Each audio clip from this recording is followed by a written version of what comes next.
Hello friends, welcome to e-learning. I'm Alok in front of you with the fourth chapter of your novel Silsa Mariner by George Eliot. Now the summary of the fourth chapter. This chapter begins the last adventurous day in the life of Dunstan Cass.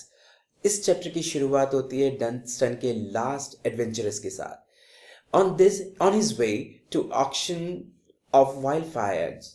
जब वो रास्ते में जा रहा था wildfire को बेचने के लिए he began to contemplate the prospect of pursuing सिल्सा और वो कोशिश करता है कि सिल्सा को से कुछ लैंड कर सके मनी को पैसे को him the pile of money which he must have been hoarding over the years जो कई सालों से कमा रहा था और इकट्ठा कर रहा था later on his journey और जब वो बाद में चल रहा होता है he gets a generous offer for the horse उसे एक अच्छी ऑफर मिलती है घोड़े के लिए from a friend एक दोस्त से of the family जो उनके परिवार का ही था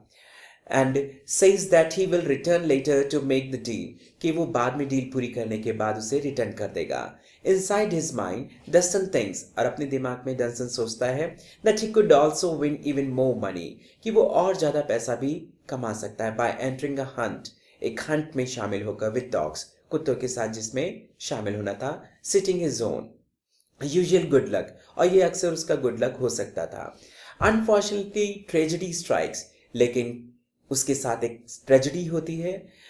ड्यूरिंग द हंट उस हंट के दौरान Wildfire falls into a pit Wildfire एक गड्ढे में गिर जाता है leading to the horse immediate death और जिसकी वजह से उसकी तुरंत मौत हो जाती है डंसन डिचेस द प्राइज हॉर्स और डंसन उस प्राइज हॉर्स को वहीं पे दफनाता है and deciding to walk home और चलकर घर की तरफ आता है ऑन द वे और रास्ते में ही पासेस सिल्साज हाउस वो सिल्सा के घर से गुजरता है planning to pursue the old lonely weaver to loan him some of his gold और वो उस बूढ़े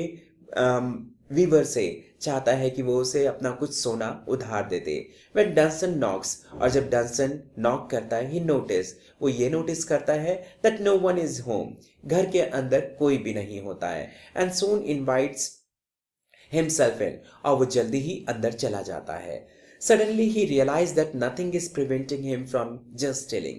और जल्दी ही वो रियलाइज करता है कि कुछ भी नहीं सिवाय चोरी के वो चोरी कर सकता है मानर्स मनी उस मानर के मनी को उसके पैसे को सो ही इनकवर्स द सैंडी ब्रिक और वो उस धूल से भरी ईंट को वहां से हटाता है एंड हॉल्स अवे 2 बैग्स और उसमें से 2 बैग बाहर निकलता है ऑफ सिल्सास गोल्ड जो सिल्सा के सोने से भरे हुए थे सोने की गिन्नियों से the scene ends with Dunstan stepping forward और इस तरीके से इस दृश्य का अंत होता है जब डंस्टन आगे अपने कदम बढ़ाता है इनटू द डार्कनेस अंधेरे की तरफ he will not be heard from again until his body is found near the end of the story और कोई भी उसकी आवाज नहीं सुन पाता है